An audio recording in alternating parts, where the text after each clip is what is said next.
Welcome to Global View. Today we have a special guest, Alec Lace, who is an incredible host of a very accomplished show called First Class Fatherhood. Alec, you have interviewed many important people, including celebrities, athletes, and you actually redefined the conversation around what fatherhood means in America. Welcome to Global View, and thanks for taking the time to join us. It's an honor to be here with you guys. Thank you so much for having me on. I look forward to it. So my first question is, what inspired you to dig into this very important topic, mostly in a system like the United States in the last years, where the concept of fatherhood has been a little bit challenged by a counterculture taking place. It has been. And first and foremost, I'm a father. So I have four children, three boys and a girl. If we didn't get the girl on four, we'd have five, but we got her. And that was the name of that tune. But, just from, one of the many side hustles that I've had in supporting my family over the years has been driving a taxi, driving Uber. I did like 21,000 Uber trips in my life. I've driven a ton of it. And I used to hear these messages from the young men. And every time I would tell them that I had four kids, they would always look at me like I had four heads. And they would always think like they had this negative outlook on what fatherhood meant, family life meant, getting married. And they just looked at it in such a negative way that I was determined to try to turn that around by sharing some of like, hey, this has been the best thing. Because my own personal journey, just to give you a glimpse of it, at one point in my life, I'm a recovering alcoholic, addict, the whole shooting match. And at one point in my life, I got a lifetime ban from Giant Stadium. And you turn that and fast forward it, the NFL has invited me to the Super Bowl Media Day to interview their players and coaches about fatherhood, family life, and faith. So that's the type of turnaround it was for me. And I kind of tried to relay that message to a lot of these young guys. And podcasting was kind of exploding at the time. And I said, well, this is a perfect opportunity. So I did it. And I was blessed and grateful to have so many great guests, a lot of great dads come on the show, share their journey, their fatherhood experience, and hopefully kind of change that narrative on fatherhood and family life. Yeah, Alec, about fatherhood in America, there's this war against the family in America by the Democrats.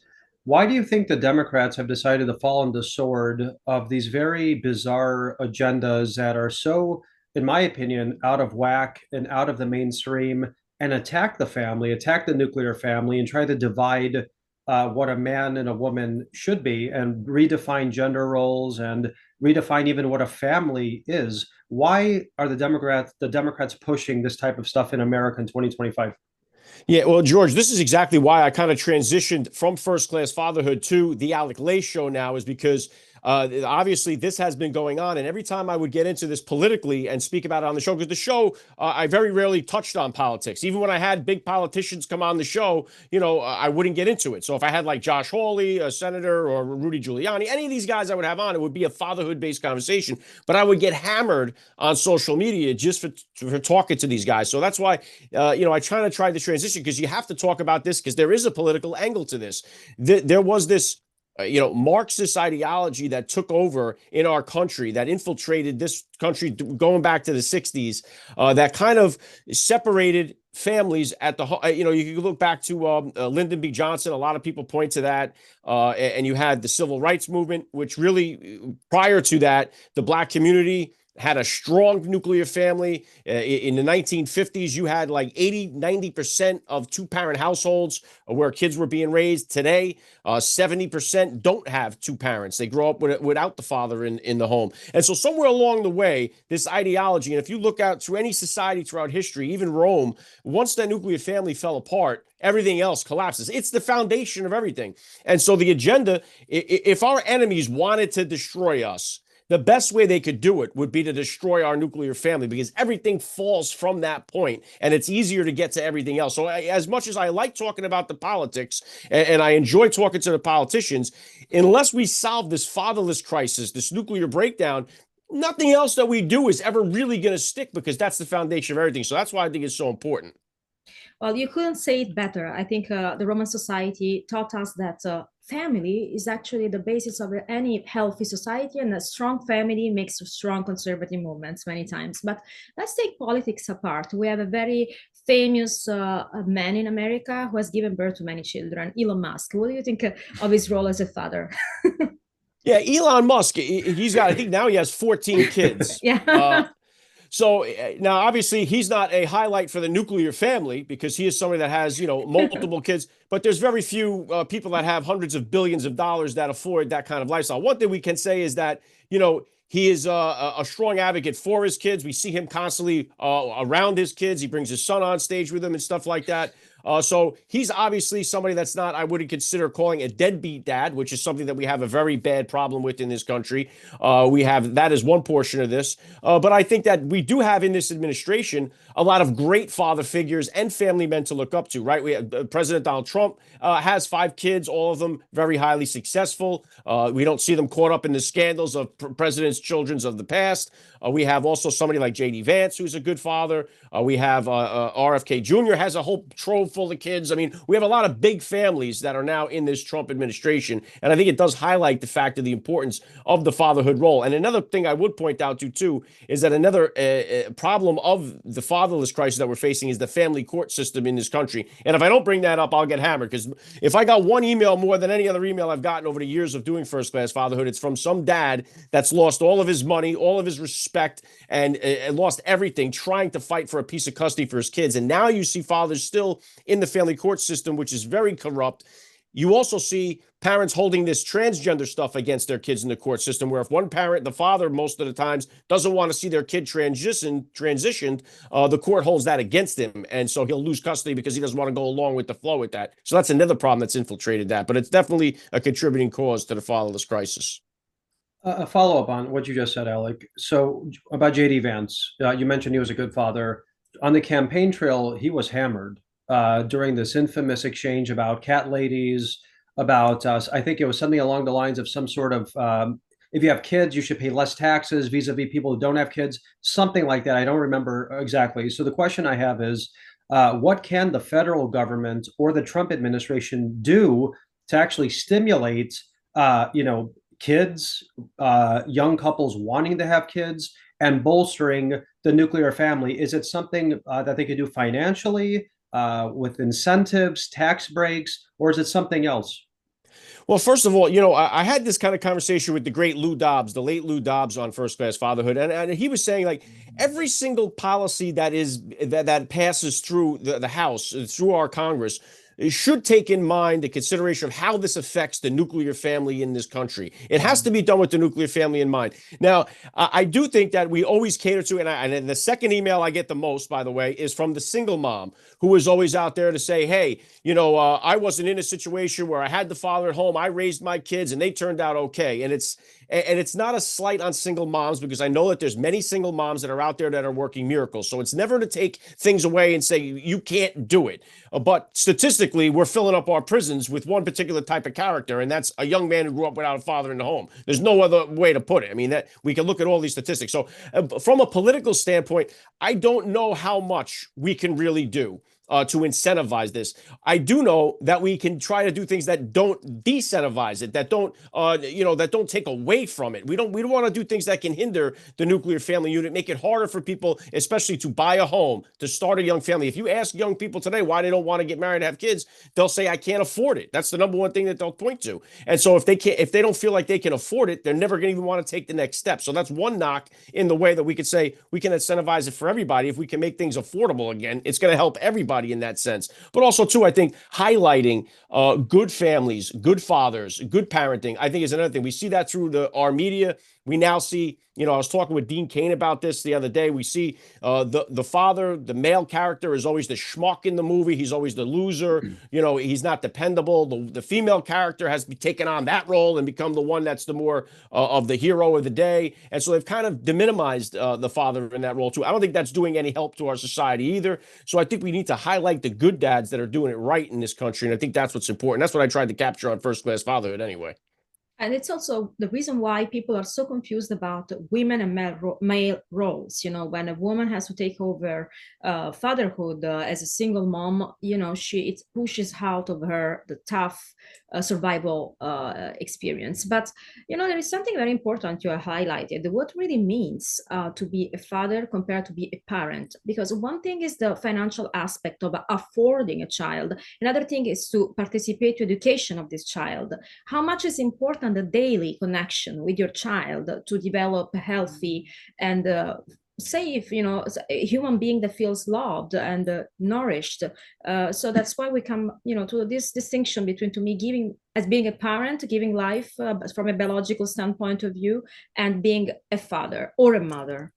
Yeah, there's definitely, it's a great point, Simona, too, because there's a big difference between that, too, because even though you could be a present father and just be around, doesn't necessarily make you a good father, a connected father. And of course, I also get these stories, too, of, an abusive father or a negative father that can have that type of bad impact on the child's life, too. So obviously, there's something different between just being the parent and being the father that is there for his children. And that's why, again, I think it's, we look up to so many of these different, especially our kids do, they look up to so many of these different athletes, entertainers, and for what they've accomplished in life, whether that be winning Super Bowls or championships or making hundreds of millions of dollars. But when you actually speak to them, which is something that I try to highlight, they'll say that the greatest accomplishment they've ever had is being a father, and the only real legacy they're ever going to leave behind is what their kids actually think of them when they're gone. And so those are the types of stories that need to be captured by these people that we hold in such high regard in our society, because at the end of the day, that's really the only thing that matters. That's really the only legacy you're going to ever get a chance to leave behind. You don't take anything with you. And so I think the way that you made your family feel while you were here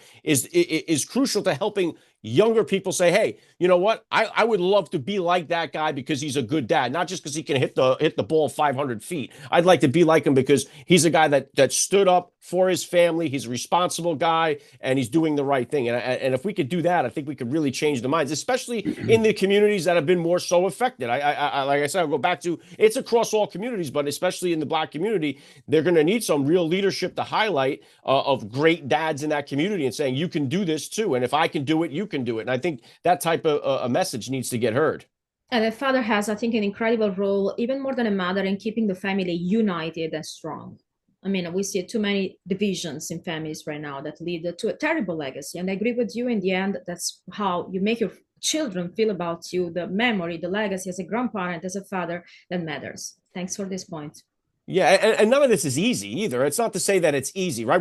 My wife and I, we just celebrated 20 years Wow. just 2 weeks ago.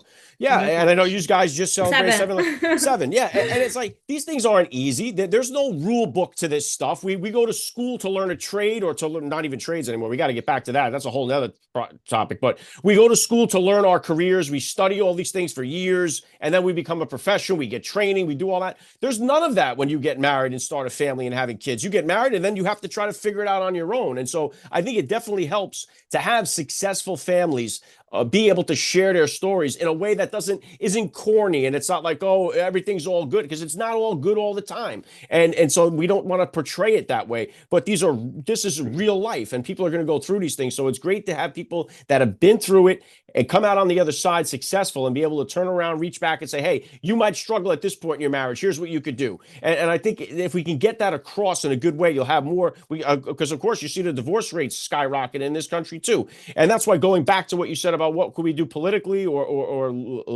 legislatively, I think the only real thing they could do is solve this family court issue that we have that's so very corrupt. I think if they could do anything, they would help in that way and not incentivize these lawyers and these court systems that are getting paid for a dollar per dollar basis on child support. If we could try to sway them away from that, because their incentive is, hey, I'm going to get paid if we go through with this. We incentivize them. Hey, if it's salvageable, we can solve the marriage. We can keep these people together. Let's make that the priority, and let's try to make that happen. And of course, I'll get pushback on that about, well, this guy was abusive or this, that. We're not talking about the small fringe. We're talking about most of these marriages can be healed and be saved, whether that be through prayer or be through somebody that's giving them some advice to say, hey, this sucks right now, but you can push through it and you'll come out better on the other side. No, great point, Alec. And you mentioned the trades and the family being the foundation of America. I also think that the blue collar worker is the backbone of America and the engine behind economic growth and what this country's fabric keeps our country's fabric together. My family, I have it's basically divided between blue collar and white collar. So I grew up in both, and I loved it that way because I got to learn a lot about what the blue collar community goes through, and I saw what the white collar community went through, and I took a little bit of both in my experience as a person in today's world. And I'll never forget my grandfather coming from Greece in the 50s with nothing, working his ass off as a union contractor and a painting contractor. one of the biggest unions in Chicago, and he elevated himself to then becoming a real estate holder himself, from starting in the union, busting his chops in that world, painting, doing odd jobs, and then becoming a businessman. So the trade union endorsed President Trump. The Teamsters Union endorsed President Trump. President Trump is the workers' president. How do you see this president, meaning President Trump's policies affecting the blue collar workers in America today? Is it a real impact, or is it rhetorical, Well, theoretical? here's to your point too. I mean, I've been I'm a railroad mechanic. I've been doing that for 25 years, right? I'm in my 25th year on the railroad, and as I said, I've done a number of side jobs and hustles so my wife could stay home with our four kids, and raise them. And so, on the railroad throughout the years, this political cycle leading up to the election, more so than any other, did more of the union workers come out and vote for President Donald Trump and be vocal about voting for President Donald Trump. And simply because for any trade worker that's out there, any blue collar worker, any type of raise or advancement you're going to make is going to get completely negated the minute the inflation continues to fly high. So what good is the raise you're getting if it doesn't keep up with the massive inflation that's been going on? So the key for so many blue collar workers was the overprice for everything. And the other problem is too, mortgage rates sky high. So these are all parts of the reason why blue collar workers came out, even on the campaign trail, going to the rallies and interviewing so many of the different blue collar workers. The number one thing is, they want to see gas prices come down, the inflation come down, because it's crushing them at the grocery store, crushing them at the gas pump. That's where we live and breathe, and just to harp on this for a minute, is because when I spoke to Mike Rowe when I was down there at CPAC, and the thing went viral all over the place, just because he was so right about the gap that we have that's huge with all of these skilled labor jobs, these manual labor jobs that are available, and people that are out of work, that aren't working. And it's like, we need to get these kids incentivized, these young people in the country incentivized to go and learn these trades, because they're not going to be replaced by AI. Meanwhile, they're throwing tons of money away to go to get these college degrees on something that's never going to produce any skill set for them to be able to pay them back, when you have all of these other jobs that are sitting there that you can make a great income at. Now, you're not going to just get the job on day one and start out at the top rate, but you can learn the skill and learn your way to do it. And that's something that's provided me and my family an income. And I love the fact of being able to go to work, have side jobs like I've done as an auto mechanic, hustling a cab, be able to provide for my family. There's a pride in that. There's something that makes you proud to be able to say, hey, I'm providing for my family. I'm taking care of my family. And on the other side, I'm just as proud of my wife for being able to be home with the kids. And that has gotten looked down on in our society too, that it's like, oh, what do you do? Oh, you just stay home with your kids all day. You're a stay-at-home mom. That's looked down upon in our society, where I look up to it and massively respect it. So anytime I was going to stay and work overtime at my job on a railroad, I would first call in and say, my wife at the time, we had 2 or 3 little ones running around, and say, hey, they asked me to do a double today. Are you all right doing a double today? Can you do a double? Because I would hear chaos in the background at her, going on in the house. And I'm like, I know what it's like to be there 16 hours all day by yourself with these kids. That's not an easy thing to do. So I would be like, hey, I have mad respect for you. So that equal respect that you have for one another is what you can feed off of. And that's being a family. And I think we need to bring that back in this country. Totally agree, Alec. Totally agree. You nailed it on the head. And I'm Italian from Italy, so this is pretty normalized in Italy. Like the role as a mother to keep up the family and to raise your children is the most challenging work a woman can ever do. So thanks for talking common sense with America. But you haven't mentioned in the beginning, you expanded your podcast to broader political issues, and you launched the Alec Lace show. So that faces broader political issues and social issues in America. How do you see America shifting finally from a disastrous Biden administration that imported wokeism, impacted parental choices when it comes to schooling or education of their children, to the new administration that is finally bringing America back? Do you think we are on the right way? 100%. I think the biggest thing that we have seen that's changed is people aren't afraid to express it anymore. You had for quite a long time people knew it was wrong to have boys competing against women or all that, but they were afraid to vocalize that, whether it be on social media, because the backlash would be so strong. And you still see it to some degree. Like I still get videos pulled down on TikTok or on Instagram because if you mention these things like there's only two genders, they'll hit you with a strike because it's not their reality. But I think now people are not afraid. They got to the point where they're saying, I'm not going to keep my mouth shut anymore. And they're more vocal about it. We saw it through a period of people being afraid to put the red hats on, like they didn't want to walk around with it. Now they wear them proudly because I think people realize that, you know what, I'm not alone in this. And I think especially something like Elon Musk buying X, giving people the ability to speak, you got to look around and say, hey, I'm not the only guy in the room that feels this way. And then you look at the results, you're on the majority. You're not even in a fringe minority. You're not the silent majority. You guys are the majority here. So I think that's been the biggest thing. And I think when people look around now, they say, okay, it isn't just me. I think we kind of felt that way through COVID. Like you kind of like, maybe I'm the crazy one. Should I be wearing a mask in my car by myself? Maybe I'm nuts, you know? And then you look around and you're like, oh no, everybody else realizes this is insanity too. And so I think that's the biggest thing and shift that we've seen happen. And that's why I think we have so much momentum here. Alec, I have two last questions for you. First, a general one. Is the middle class in America dead? There's been a lot of talk about the decline of the middle class in America and growing inequality. The top, what do they say? The top 1% control more assets or more money than the bottom 99%. I don't know if that's an exact statistic, but there's something insane like that here in the United States. So that's the first question. And the second question is more specific about AI and the future of blue collar jobs. You're a champion of the blue collar worker. You're a champion of workers in America, and you have a lot of respect on the streets and a lot of respect with your show. What are these people saying about AI affecting their jobs today and into the future? Because I think, Alec, we're rushing the gun a bit on AI. We're kind of talking about it too much as only positive, only something that will benefit humanity. It's going to bring us to Mars and all this kind of pie in the sky stuff. But I think it's really affecting people's livelihoods today and likely into the near future and even maybe the next 20 years. So what's the general outlook for the blue collar worker with this new drive to accelerate AI and about the middle class? Thanks. Well, first, I would say, George, to your point about the middle class, is it dead? I would say look to the amount of people that are trying to come here. Right? The amount of people that are trying to come here, they're not coming here thinking they're going to be Elon Musk, or they're not coming here thinking they're going to be in the top 1%. They're coming here because of the middle class. They see the opportunities for themselves. And that's why they're all storming to come here. And if you open the gates, they'd all come here, is because we do have the opportunity. We're in the best place and we're blessed to be in it. It's the best place for opportunity in America. And I don't think there's ever been a better time for opportunity. How much can you get? As much as you're willing to go and get. It's available to all of us. You just got to be able to put in the effort and the work. And I think that opportunity still exists today for the people that want to go and get it. And in the middle class right now, the threat of AI, of course, it threatens everything. I think also, too, as it's new, we could either try to pretend like this isn't coming or try to prepare for its arrival.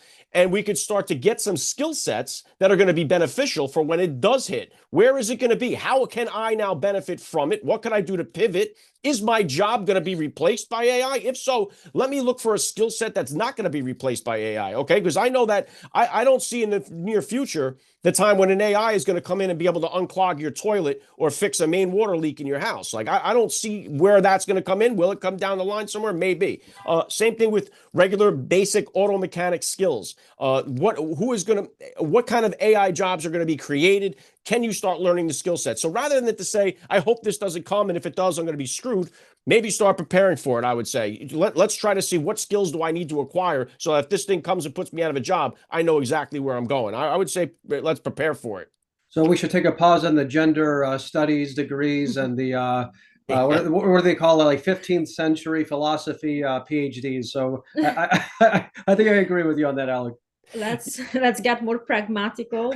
It's time. So thank you so much for your time and for sharing these wonderful insights. Where people can find you and follow your podcast. Yeah, right now the Alec Lace Show goes up Tuesdays and Thursdays at 1 p.m. Eastern Time. It goes up on Rumble first before it goes up on Apple Podcasts, Spotify, and all the rest. So the Alec Lace Show, or just Google Alec Lace, I'll pop up everywhere there. Thank you so much for being with us. Thanks a lot. I appreciate you guys. It was awesome. Thank you.